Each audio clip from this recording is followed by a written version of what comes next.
Lots of folk took to racing them, even if they couldn't drive too well.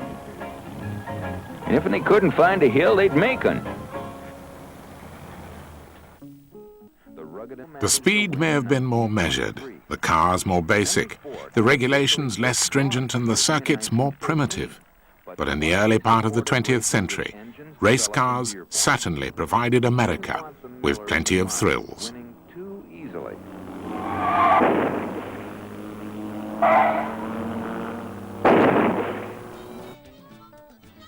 In the decades leading up to the Second World War, Americans would race their cars at every opportunity, although invariably these were all domestic models.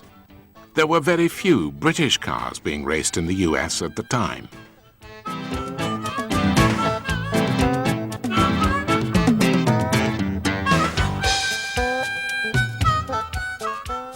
There were exceptions. The Honourable C.S. Rolls had raced a Rolls-Royce in New York City as early as 1906, and a small number of wealthy individuals raced personally imported MG sports cars in the immediate pre-war years, especially along the eastern seaboard.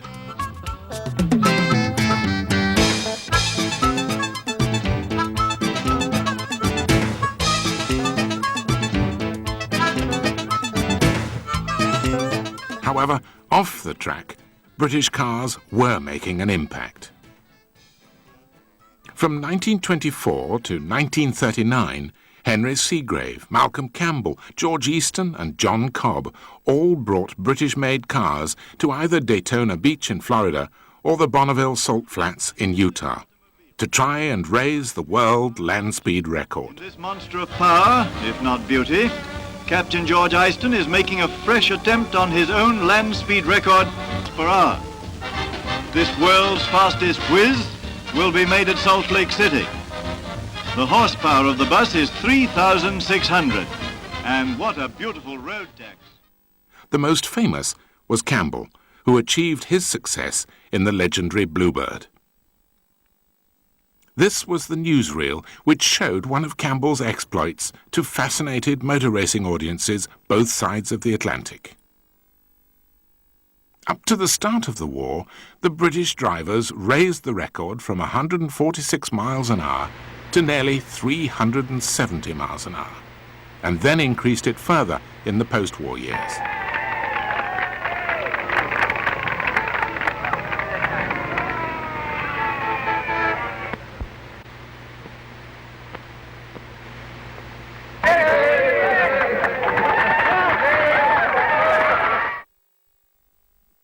After the war, British cars, and especially sports cars, became much more popular in the US. Many US servicemen had seen and some had driven the small, quick sports cars on their tour of duty in Europe. Once they returned to the US and imports to America increased, they were among the first to purchase the cars and were always looking for places to race. The most popular of the new imports was the MGTC, and in 1948 a group of MG enthusiasts from New England organized a series of road races through the small, sleepy town of Watkins Glen in upstate New York.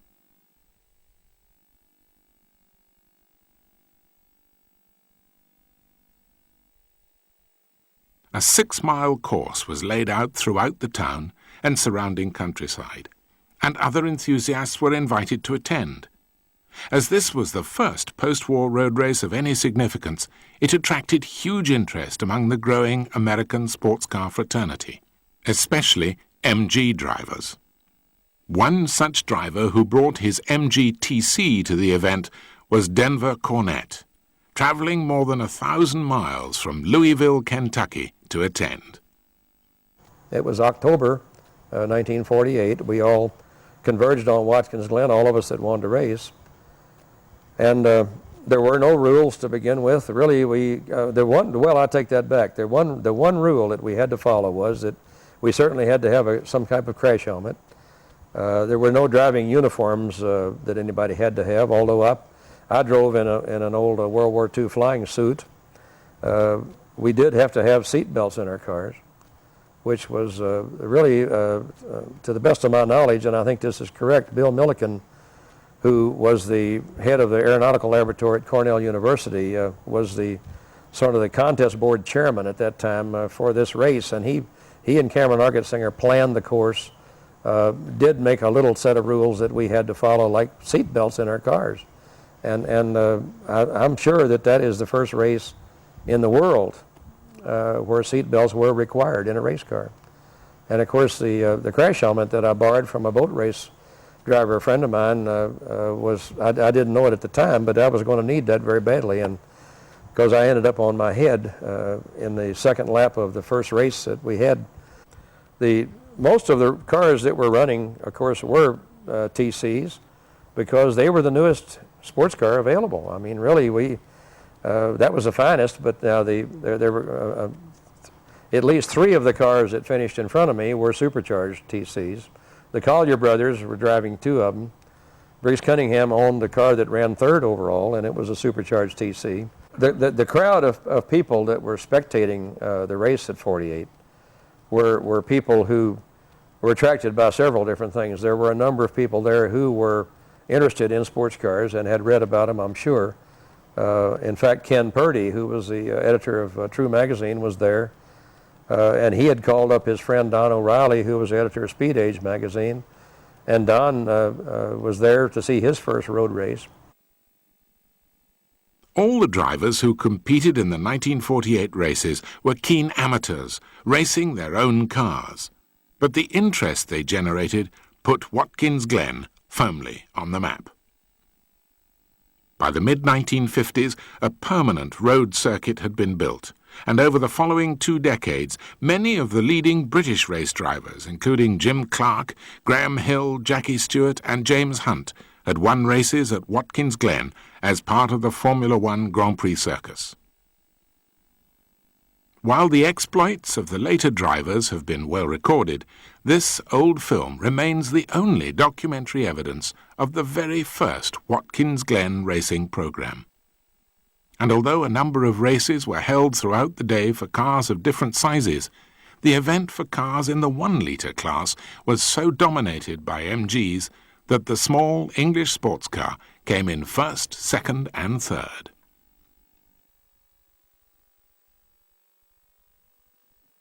The success of the racing program in 1948 ensured that there was even greater interest the following year, where MGs and other British cars were once again in competition. Such was the level of advance publicity that even larger crowds came to witness the spectacle. And this time the event was captured in colour by a keen amateur cameraman. One of the MG drivers who competed for the first time in 1949, but who raced at Watkins Glen many times later, was John Fitch from Connecticut.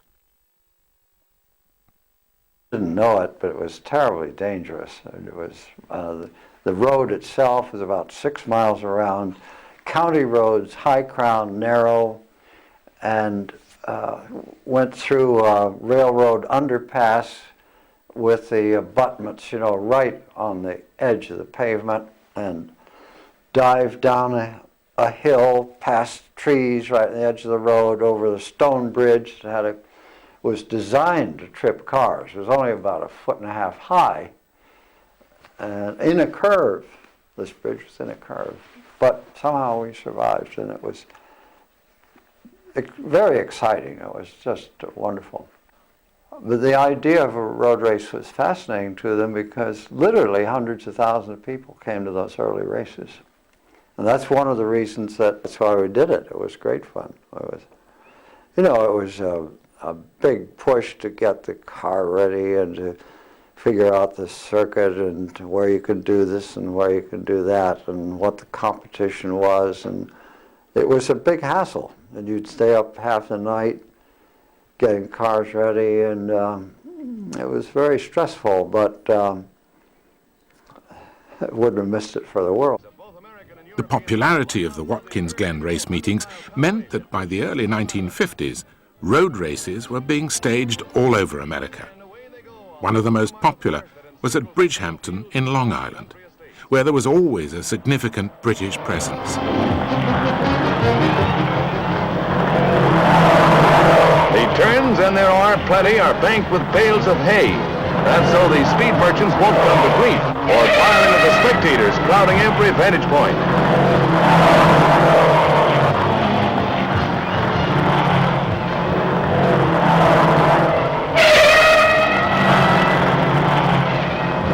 An MG makes an NG turn.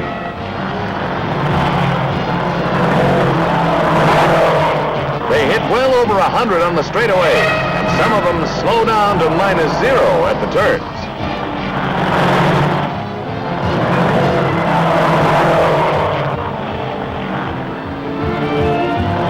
Last year's winner, Tommy Cole of London, flashes home with speed to spare. Cole averaged a sizzling 87 miles per hour over the course. At one point, he clocked 130. Tommy really poured on the coal. MG and Jaguar drivers were so enthusiastic, they would even race in the snow.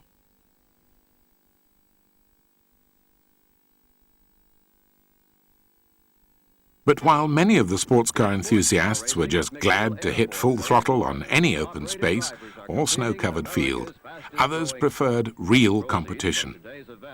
And with interest in sports car racing growing at such a rate, new racing venues were opening up all over the place. The US Air Force certainly saw the benefits of encouraging racing. In fact, a number of airfields with their huge runways were converted into temporary race circuits, with the day's gate receipts benefiting the airmen. Here, at the MacDill Air Force Base in Florida, Jaguars and MG are again taking on the best of the rest.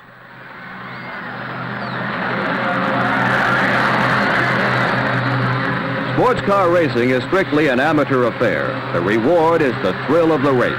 These are not hot rods. The difference is more in the chassis than in the power plant. Only a true sports car can lay claim to such outstanding steering, cornering, braking, and road handling ability.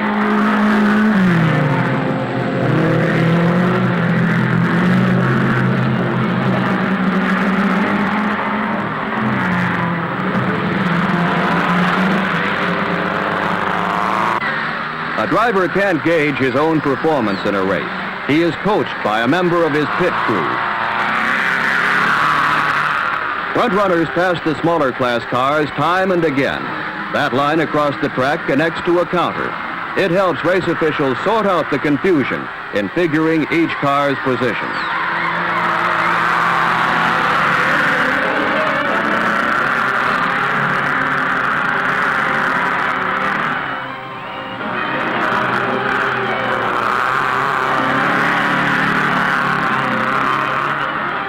The mechanic's precision skill pays off when a car is forced into a pit stop.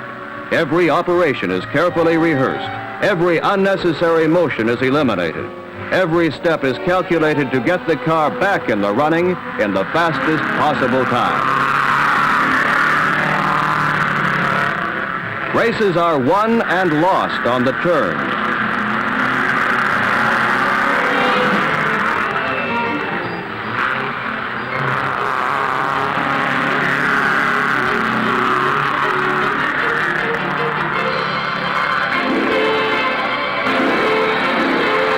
On the 500th mile, the winner's flag swings down over John Fitch and his 260 horsepower Cunningham. There is no prize money, but there is the greater satisfaction of having raced and won in a game played only for the love of the sport. An estimated 90,000 fans pack the grandstands for today's races. Gate receipts will swell the treasury of the Airmen's Living Quarters Improvement Fund. Yes, it's a thrill-packed, memorable day when sports car racing comes to MacDill Air Force Base. But while some enthusiasts enjoyed the organized road or circuit races, there was also growing interest in hill climbs. And one of the most challenging was the Mount Washington hill climb in New Hampshire.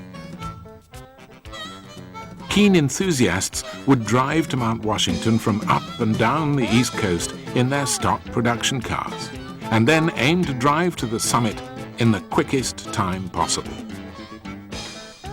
This was racing for the sheer fun of it. Few of the cars were modified, while the drivers had very little training and there was only limited preparation. For many, it was simply a case of removing the roof, putting the foot firmly on the throttle, and then steering their way to the summit up the narrow, winding road. Events like these were not so much serious races as an opportunity for ordinary sports car enthusiasts to put their car through a rigorous test while enjoying a day out in the country. And once word got around of how much fun the cars provided, their sales increased dramatically. MG had already enjoyed the position of being the biggest foreign-selling car in America, with nearly 80% of the entire production of MG TD cars crossing the Atlantic. It was the same with Jaguar and the other leading makes. Major manufacturers were putting ever greater effort into increasing their US sales. They all had major showrooms in the posher parts of Manhattan, and were even organizing their own exclusive all-British car shows in New York each year to show off the latest models. Their marketing tactics were also more polished. Promotional films certainly had a big impact, and once footage such as this was seen, many Americans would head straight for the showrooms.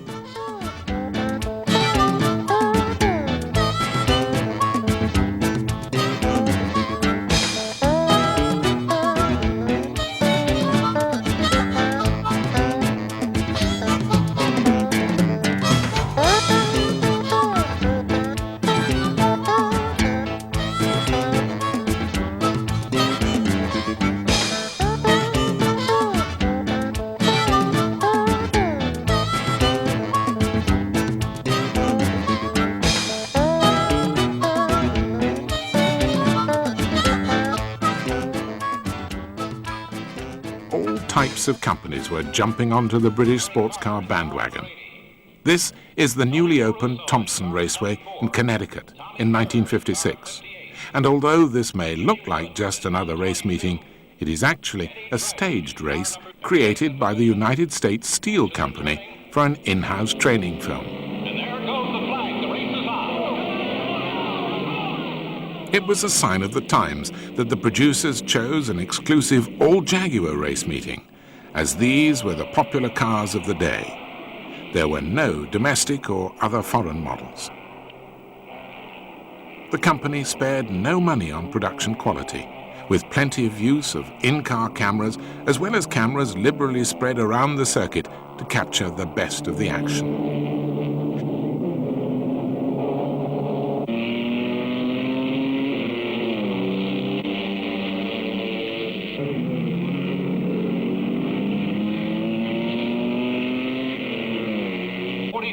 Still hangs on to first position.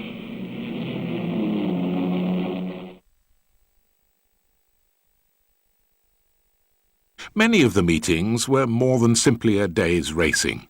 They were major local social events, full of pageantry and razzmatazz. Local bands and drum majorettes were brought in to welcome the drivers and help get the crowds into a party atmosphere. Of all the race meetings in the 1950s, it was the Sebring Grand Prix of Endurance in Florida, which grew bigger than any other. This annual event attracted all the leading British manufacturers, as well as top drivers, such as Stirling Moss, Mike Hawthorne, Peter Collins, and others. Gears will be shifted over 1,000 times an hour. There are 11 corners every lap. Conceived for speed, England's Aston Martin, even motionless, is a picture of latent energy awaiting its driver's command to roar into action.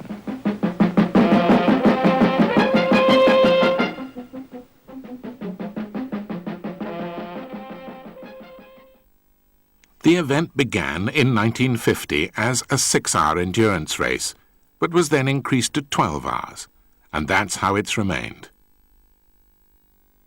A Fraser Nash was the first British winner of Sebring in 1952, although Jaguar and Aston Martin were regarded as the leading British manufacturers.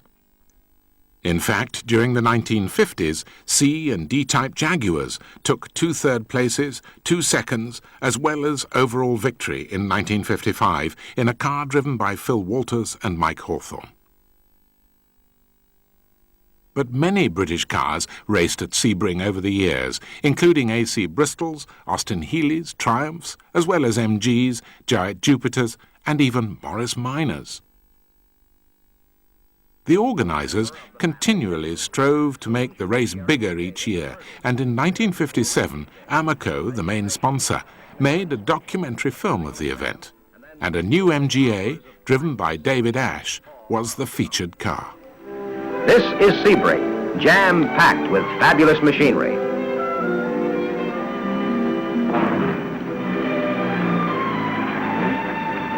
In motor racing, as in just about everything else, there's paperwork.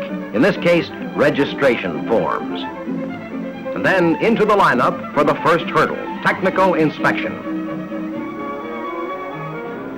Now the coveted sticker of official approval.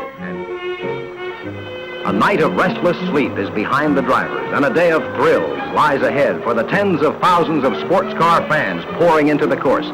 This is the morning for butterflies. This is race day, with 65 cars making the run for the coveted Amoco Trophy. Favorite today is Fangio, last year's winner, mounted on a new red Maserati. But Mike Hawthorne of the Jaguar team is a good bet, as is Peter Collins of Ferrari. There are high hopes in the Corvette camp, where the new Super Sports is tuned and ready to challenge the Europeans. Officials compare final notes, and the cars roll up to the starting line. Some pilots push their own. And coming up is driver Greenspun, trundling his Ferrari coupe. In the Le Mans start, each driver stands across track from his mount, and that's when the butterflies start working. 10, 9, 8, 7, 6, 5, 4, 3, 2, 1. 0.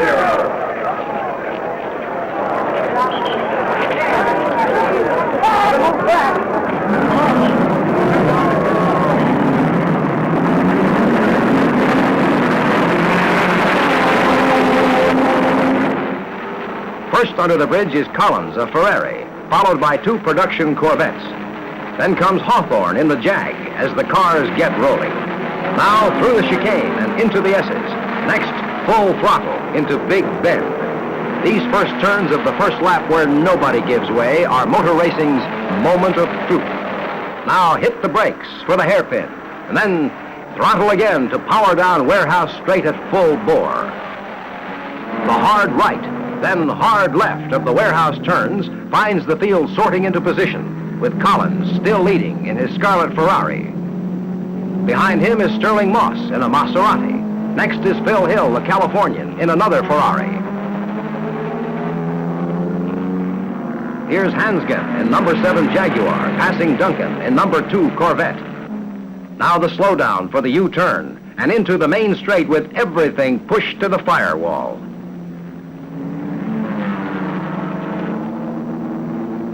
That's how it went in the first lap and the first hour, with Collins holding his Ferrari in the lead and Barra almost 16 seconds behind him.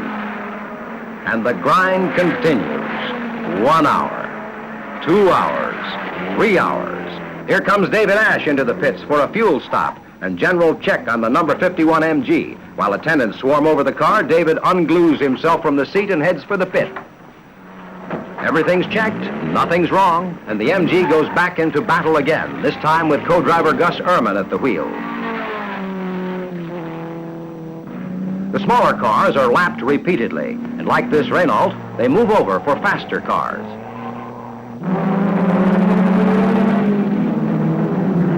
Flagmen who line the course are especially alert now as fatigue begins to take its toll of drivers. Now with the 8th hour ending at 6 o'clock, the Works Jaguar, piloted by Mike Hawthorne, who drives with a jaunty bow tie, has made its bid to overtake the flying Fangio.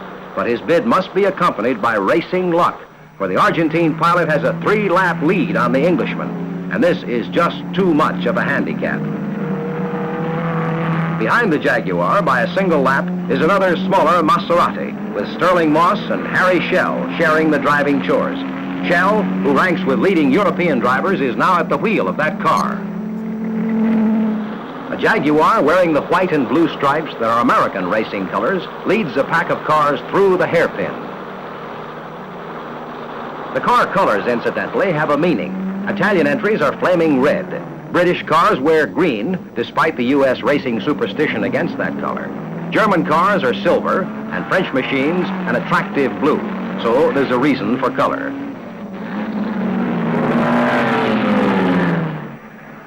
There's a driver change, a general check, and over in a nearby pit, Hawthorne's number 5 Jaguar goes back to the fray. Hawthorne's hot for that second position, and he hopes to make up time during the tough hours of the night, where he's an old hand with years of experience in the 24-hour endurance race at Le Mans.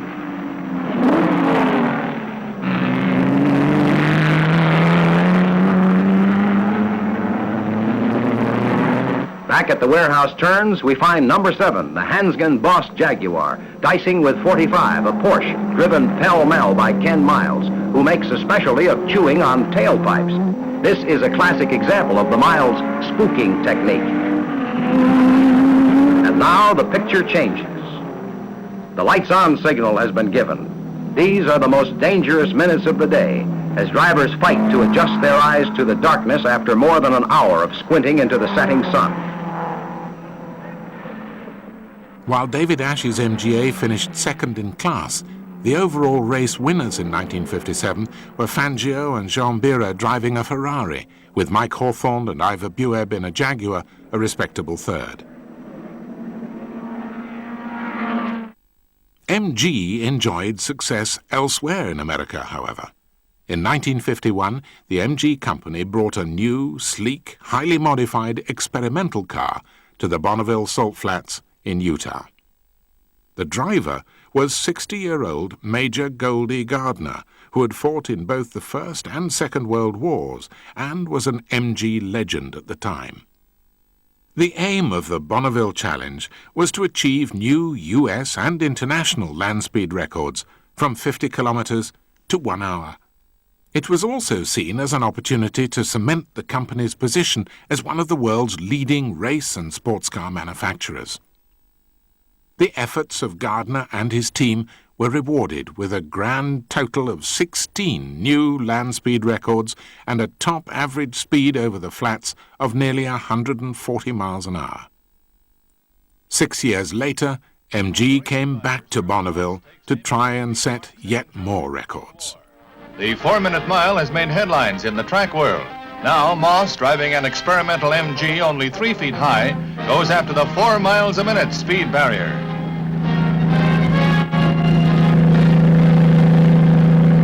Electronic timing devices give split-second reports on the speeds made. The previous Class F record for the mile was 203.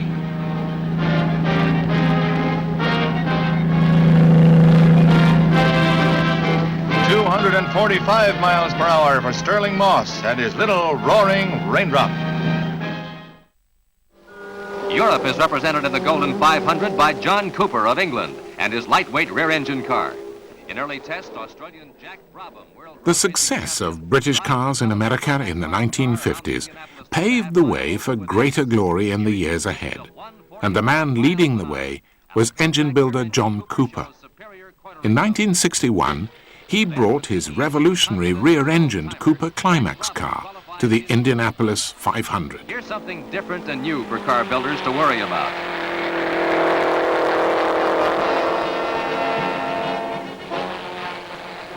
His final speed of 145.144 firmly establishes the rear-engine car as a future Indianapolis standard.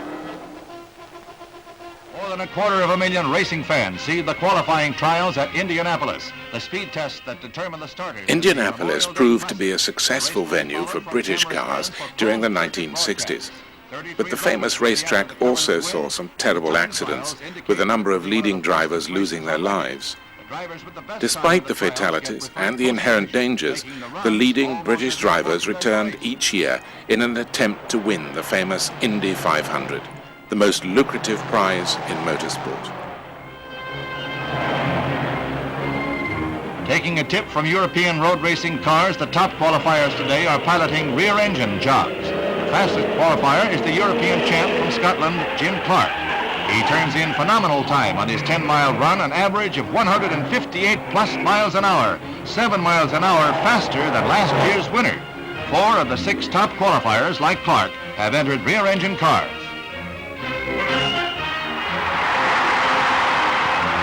This year, closed-circuit television will carry the Indianapolis to several hundred locations in the U.S. and Canada. They pour into the Indianapolis Speedway by the hundreds of thousands to see 33 cars get away in the 48th running of the famed 500. The starters were the fastest qualifiers for the big race, and they set a blistering pace from the start.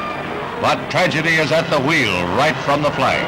As they come into the straightaway at the end of the second lap, Dave McDonald loses control of his juggernaut and starts to spin to the outside wall. It starts a chain reaction as others pile up. 7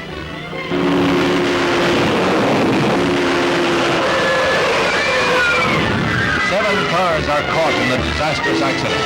Blinded, Eddie Sachs smashes into McDonald. Sachs is dead. McDonald dies later in the hospital. 3 more are injured, 1 seriously. The gay holiday crowd is stunned. Ronnie Duman scrambles over the infield wall, badly burned but still alive.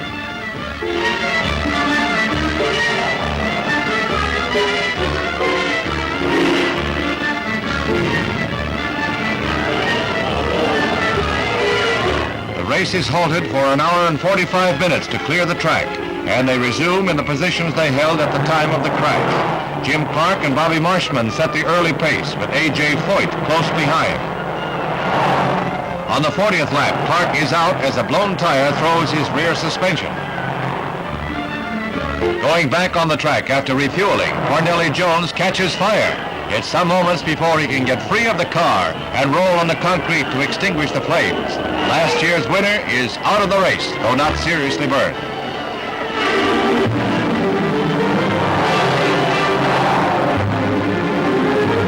As they pass the 350-mile mark, it's a 2-car race between A.J. Foyt and Roger Ward. Then Ward has a pit stop that puts him behind, and Foyt is on his way to victory with a full lap advantage. He settles down to a steady 150 miles an hour as he pushes his conventional racer toward the finish. When he gets the flag at the end of the long grind, he has averaged better than 147 miles an hour, 4 miles an hour better than last year's all-time record. The fastest man on 4 wheels is Mr. A.J. Foyt. Ask Mrs. Foyt. The first day's time trials, Jim Clark's number 82 grabbed the number 2 spot when he averaged 160 and... The first British victory came in 1965, when Scotsman Jim Clark was first home in a Lotus Type 38. There was further British success in 1966, although this was another race marred by mishaps. Indianapolis 500 to be held on Memorial Day. 23 drivers qualify with 10 more places to be filled later. The pace is a blistering one.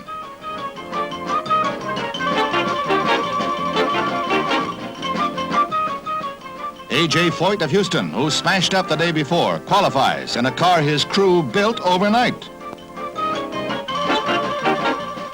Jim Clark of Scotland, last year's winner, world road racing champion, qualifies in his Lotus Ford with the 2nd fastest time of the day. Britisher Graham Hill makes a successful track run and will also be one of the star drivers in this year's 500 race. Roger Ward of Indianapolis, a 2-time winner of this event, is included in the field of starters. Parnelli Jones, another Indianapolis veteran, wheels into the pit after qualifying, and the cast of star drivers increases. Little Tiger Mario Andretti wins the coveted pole position with the fastest time of the day and a new record close to 166 miles per hour. This year, racing fans can watch the Indianapolis 500 in a special live visual cast. Racing's greatest day begins. The golden anniversary of America's most famous auto race, the Indianapolis 500 Classic. The crowd of 225,000 fills every available inch in the stands and in the infield.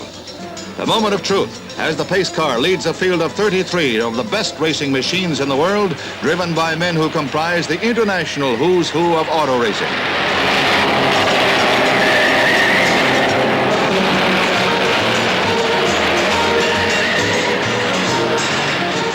pace car up to 90 miles an hour prepares to leave the track. The green flag signals acceleration, and the incredible occurs. Billy Foster of Canada jockeys for position, passes on the inside, almost climbs out of Gordon John Cox's car, loses control and hits the wall, setting off the worst chain reaction accident in Indianapolis history. 14 cars are involved, 11 damaged beyond repair as they slam into one another and snap delicate steering systems. The track is filled with flying wheels and other auto parts. Miraculously, no serious injuries reported by drivers or spectators.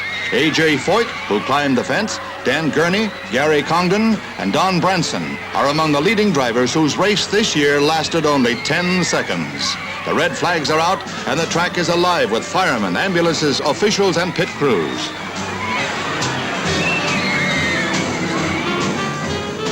Nearly an hour and a half later, the race is restarted, with the survivors in single file this time, instead of three abreast.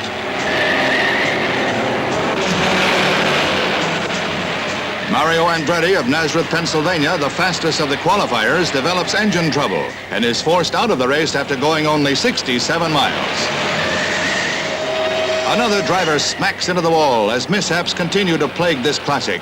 A loose wheel causes more danger as drivers going at speeds of more than 150 miles an hour are forced to swerve to avoid this erratic path.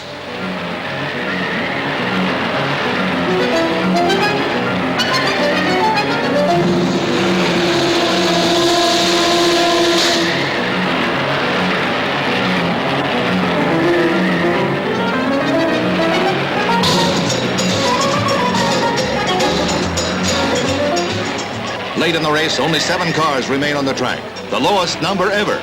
Number 24, Graham Hill of London, leads number 19, Jim Clark of Dun, Scotland. The checkered flag ends it. Hill the winner, Clark second, Jim McElrath of Arlington, Texas, third. Graham Hill, the soft-spoken former clockmaker with a close-trimmed mustache, becomes the richest rookie in auto racing history, winning over $156,000. Hill takes the Classic 500 on his first try. The U.S. Grand Prix attracts the world's best auto racing drivers, including Scotland's Jim Clark, two-time winner of this event. Dennis Hulme of New Zealand and his teammate, Jack Brabham of Australia, are 1-2 in the overall point standings for the World Championship. England's Graham Hill wins the pole position with best time in the trials. The 248-mile race is off to a fast start with Hill moving to the front as the pace setter. Jim Clark and Dan Gurney stay close behind in hot pursuit. Mechanical failures thin out the starting field of 17. Gurney, with a broken suspension, is among the dropouts, while Clark takes the lead. 1967 was yet another successful year for British cars and drivers in America. This time, the success was achieved at Watkins Glen, with Jim Clark and Graham Hill again the leading drivers. But Hulme's third spot still gives him a wide point margin for the world title, to be decided in Mexico City. Juan Manuel Fangio, greatest driver of them all, has Juan Bourdieu at his side. Innes Ireland with a smile for the camera. John Cooper chats with Fangio and tells him how the Cooper modification has made this little car the fastest of its kind. Back in 1962, John Cooper had returned to the US for the American launch of his superfast Mini Cooper, which had tremendous racing potential. The Lime Rock racetrack in Connecticut was chosen as the launch venue, and several of the world's leading race drivers were invited to enter a series of exclusive mini races. Hundreds of photographers have every opportunity to shoot the racing celebrities. One rarely sees them in a group like this. The cars are in position, the drivers are ready.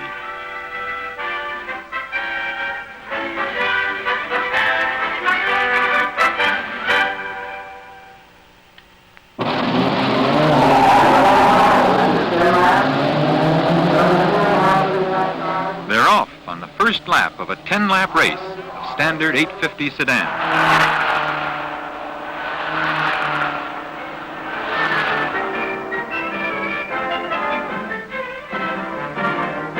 The winding mile-and-a-half track offers a perfect challenge to these agile cars and their expert drivers. Whipping around curves at high speeds, the 850s more than prove that they can hold the road with the best and most expensive racing machines. contest soon becomes a duel between Rodriguez and Ireland. They battle each other over every twist, turn, and straightaway, and the lead changes hands on every curve.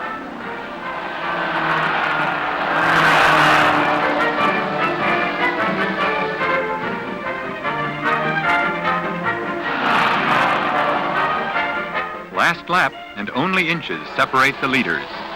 Rodriguez and Ireland speed into the final turns, and it's anybody's guess as to who will come out on top.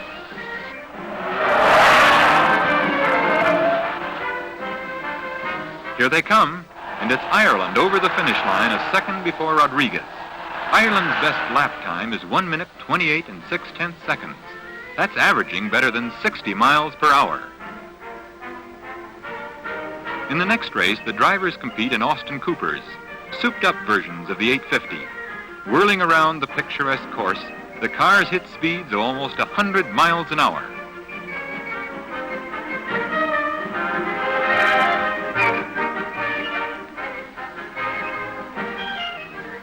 Under the expert handling of Pedro Rodriguez, his Austin Cooper begins to forge ahead.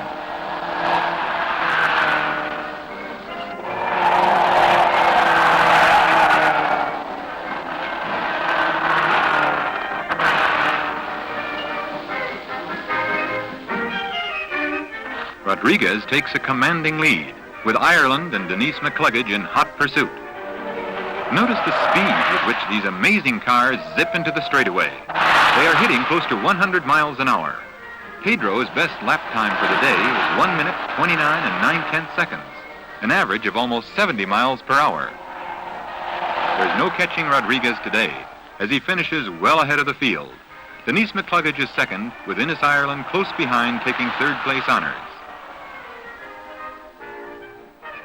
Although the Mini never quite took off in the US in the way it was hoped, the other small British sports cars, especially Triumphs, MGs and Austin Healey's, went from strength to strength, enjoying great success on American racetracks during the 1960s and 70s.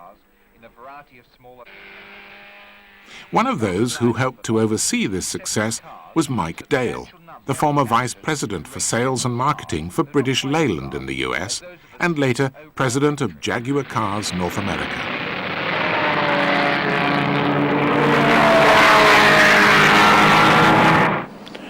There was hardly a class in Sports Car Club of America racing, if it was a production car, in the 1960s and the 1970s, which didn't have a British sports car competing in it.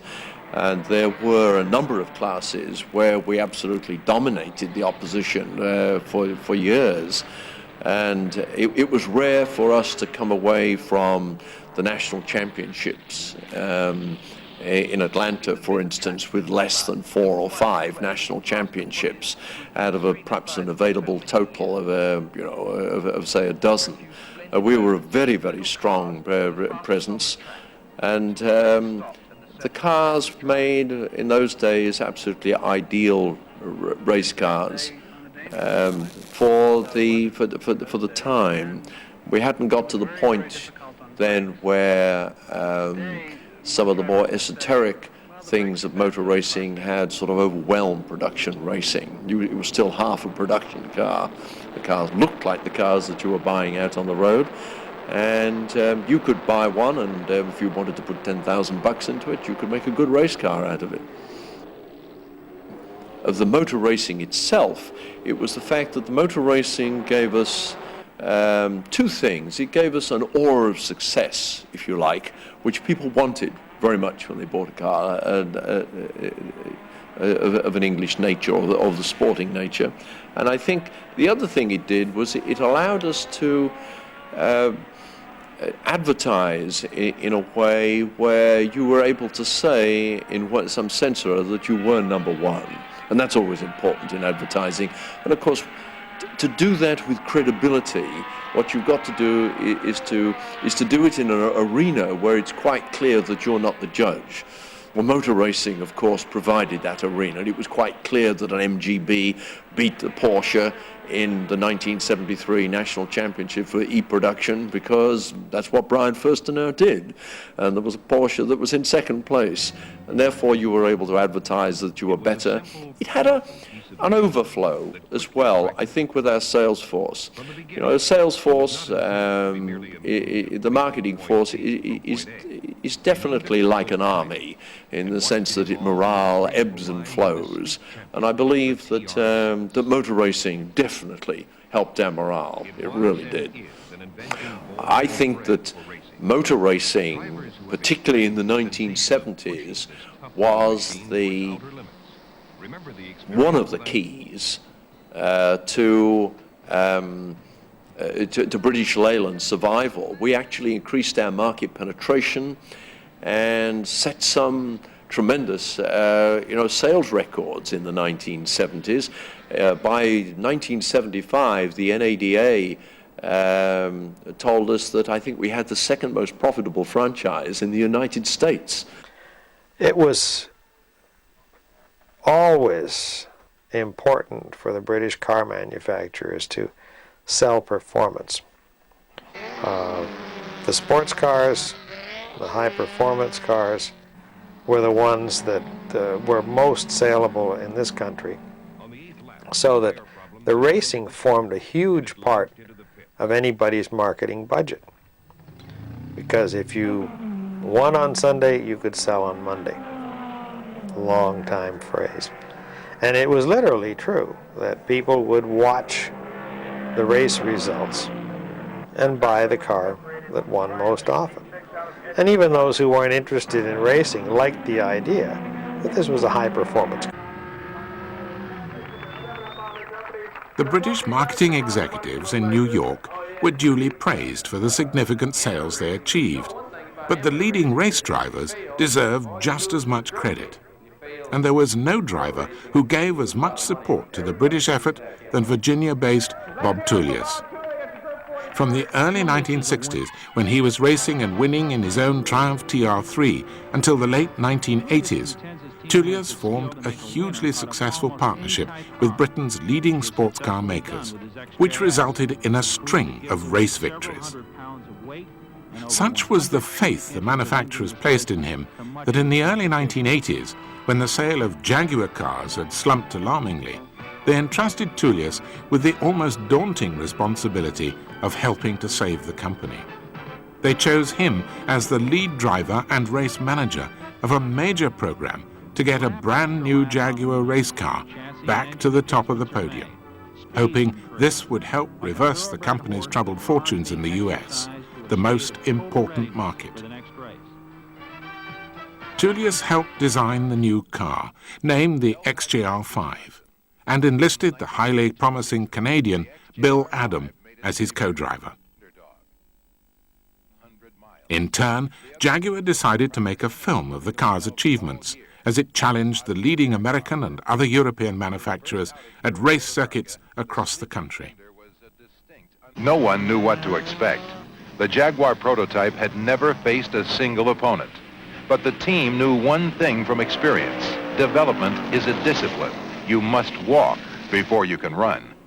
They viewed the race as a 500-mile test. Getting to the end was the first objective. Then they'd look around to see whom they'd beaten. Drivers Tullius and Adam assumed the test pilot's role, driving carefully, monitoring the new machine. Performance was better than anyone had anticipated for a maiden voyage. The XJR5 settled into third place behind a pair of seasoned turbo Porsches, and it finished there after the full 500-mile run, much to the delight of everyone involved.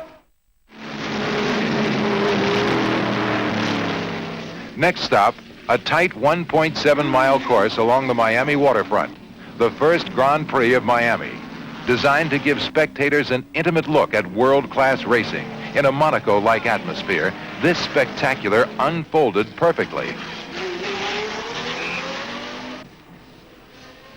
Until the monsoons arrived. Blinded by torrential rains and navigating a course that quickly turned into a river, the Jaguar was in 5th place when the race was officially ended after only 50 miles. Road Atlanta, carved out of Georgia's red clay hill country, is known as a driver's course. Only the skilled and the brave do well there. Each lap throws 11 blind turns at you. The long straightaway crests, then plummets downhill at 180 miles per hour, only to rise again and feed you through a sharp right-hander under the bridge. Dirt embankments line the course. Slower traffic clogs the road. You must avoid both while averaging over 110 miles per hour. Your concentration overrides everything. It's almost as if the world ceases to exist. The only thing that I have in my world when I'm in the car is the piece of track that's right in front of me, and I use all my concentration on that.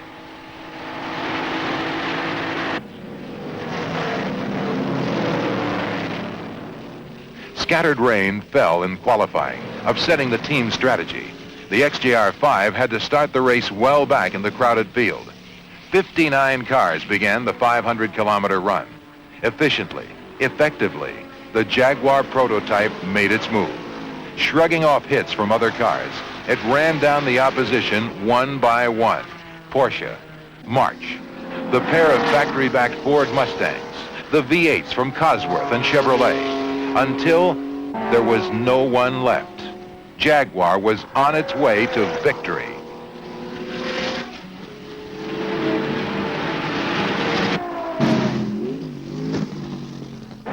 Once the car got across the line, the checkered flag came down, I knew, yes, that is it, we got it. Then you can let everything out. It was just an incredible feeling. I could have run around and jump. You feel like you're 6, 7 years old again. You want to run around and hug everybody, and you're so happy that finally it has happened. Everything that you've worked for such a long time, it's all come to fruition. I think that's why we race, for that feeling. For this determined group of racing professionals, this first win was just the beginning. Step one, in proving that Jaguar was back in force. A team. Yeah, a team. John, let's get around this side.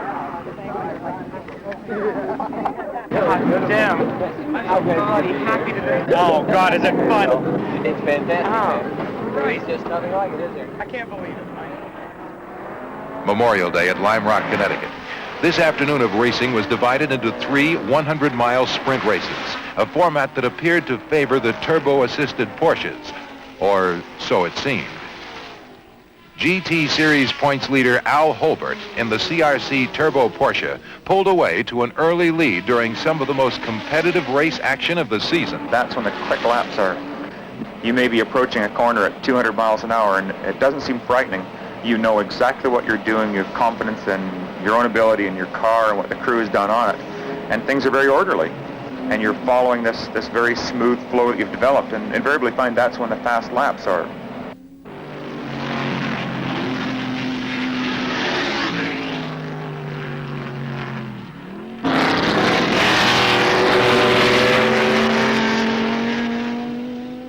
This time out, Holbert's front-running Porsche came into the pits with a turbo on fire.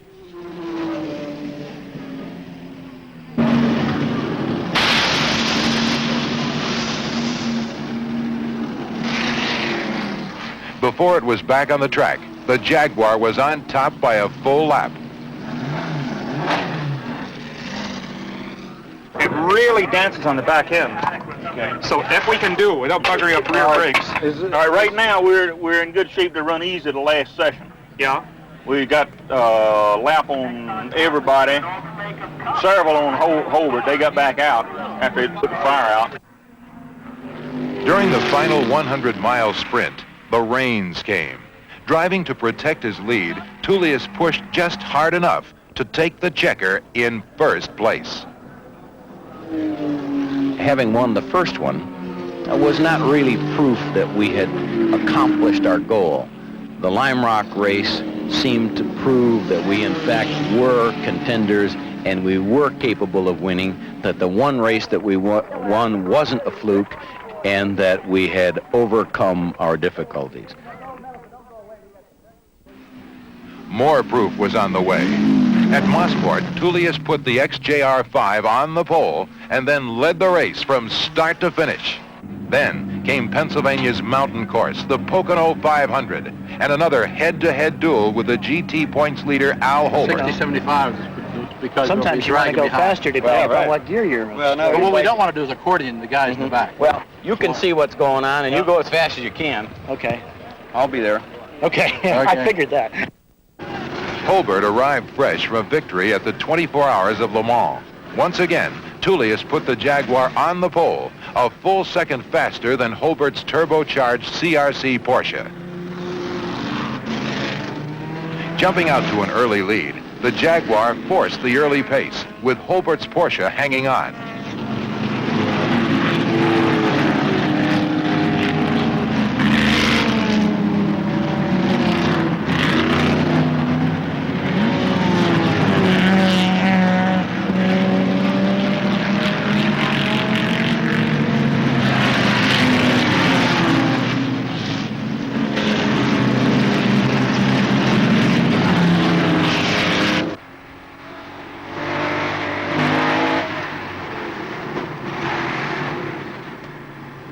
With only 100 miles of the 500-mile race gone, it became obvious that no one would catch the smooth-running XJR5. Lap after lap, the Jaguar V12 pulled away, writing a fitting conclusion to a season that started with wreckage and discouragement. Taking the checker with a 3-lap lead, the XJR5 eased into victory lane for a special kind of celebration. My faith in my crew and the car is... The success of Bob Tullius and the XJR5 helped Jaguar recover its position in the showrooms. But with the decline of other British manufacturers in the late 1980s and early 90s, it was the main American car makers who were again the dominant force on the racetracks.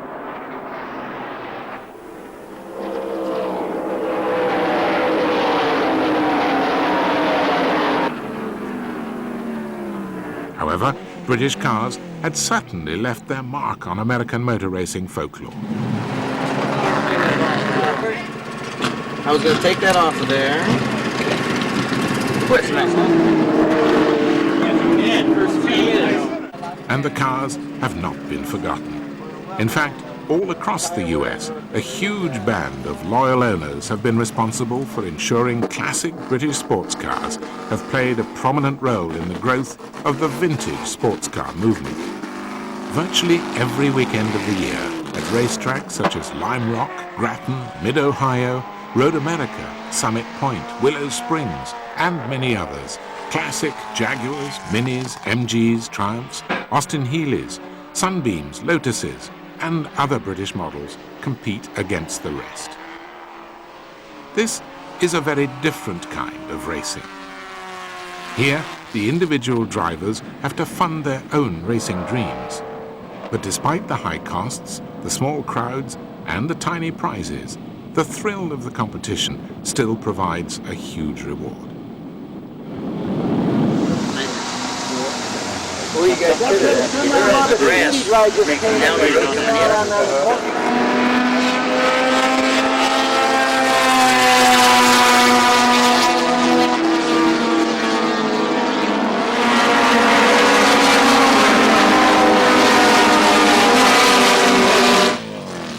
One of the best known of these amateur races is the Collier Cup Trophy, which is held every year at Watkins Glen. This is an event held exclusively for MGs, a tribute to the prominent role the cars played in the very early races. Every September, rain or shine, drivers travel across the US to race their car against other MGs at this famous venue. The winner is not necessarily the first past the post, but the driver who is voted the most popular by all the other competitors.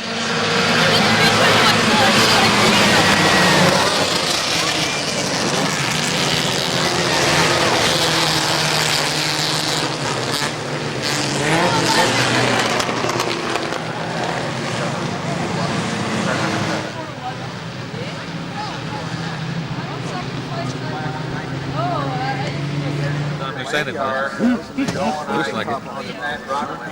Robert drove it here in 1957. Pembroke Company. They've got a whole schedule of where they... 11 in the league.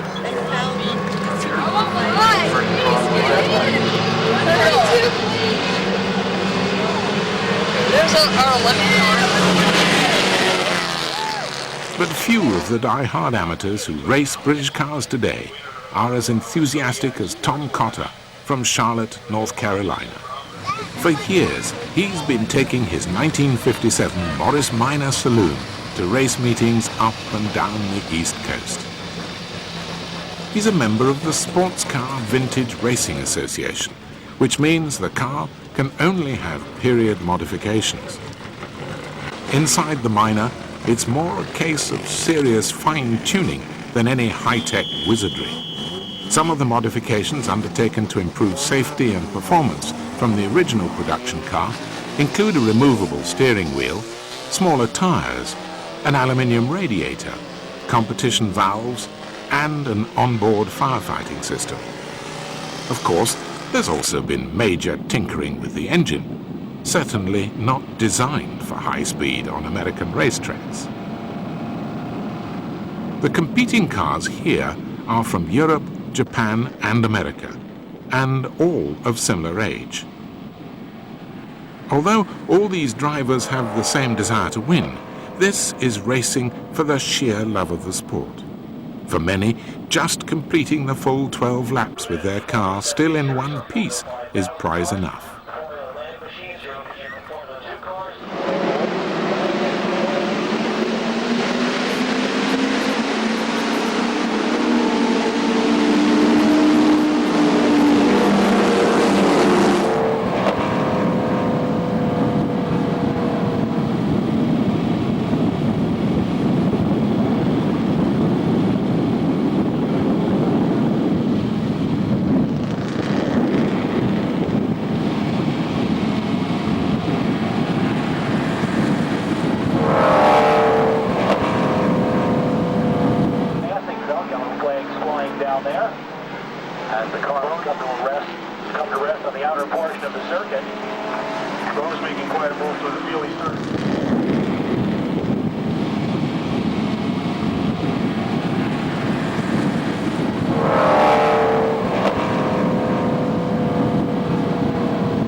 "15 minutes later, and while many of the cars have failed to pass the checkered flag, the Minor has achieved yet another top 10 finish.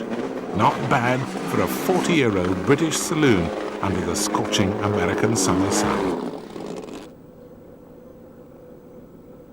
And while Tom Cotter ensured Morris Minors remained in the spotlight at the end of the 20th century, MG kept the British flag flying in the US by returning to Bonneville.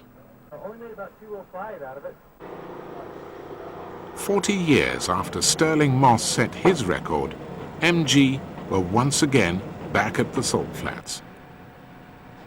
This time they brought a modified MGF, driven by American Terry Kilbourne, a Land Rover technician from California, but familiar with Bonneville's arid terrain.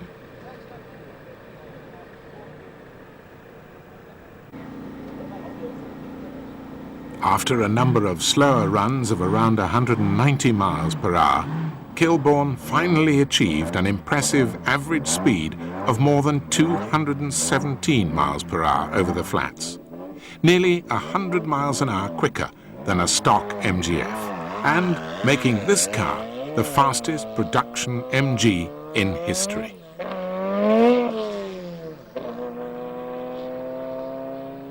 Oh, here's our time on that electric car. Look at this. Speed. In the, I guess it was in the quarter mile. Oh boy, 237. Well, they had a good one going. Too bad. Get it over there. Look at that. It's going to be happy people on the bridge. Dominic Gerald Corvette built the car. I was quite excited about its potential and kind of worried about it. It was, Kenny said it was kind of a handful when you pop the chute out. Splittering a little. You can hit the MG flag. The subsequent celebrations were not just for the MG's new record. It was as much a toast to the lasting impact British sports cars and race cars had in America over the previous 50 years. Perhaps the golden age of British sports car racing in America has now long departed. But there is no question the open road here will attract devoted owners in the classic marques for many years yet.